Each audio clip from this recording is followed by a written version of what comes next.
Pasukan pendudukan Israel kini mulai berbondong-bondong meninggalkan jalur Gaza setelah disepakati adanya gencatan senjata. Nantinya, dalam waktu 72 jam setelah IDF menyelesaikan penarikan pasukan, Hamas akan membebaskan sandera yang ditawan.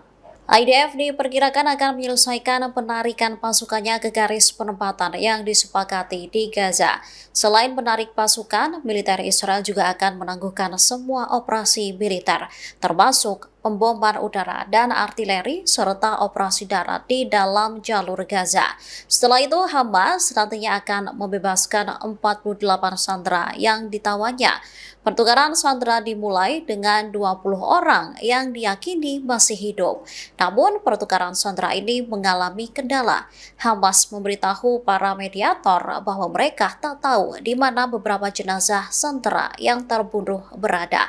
Kondisi ini dikhawatirkan dapat menunda pembebasan jenazah-jenazah tersebut.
Download Tribun X sekarang, menghadirkan lokal menjadi Indonesia.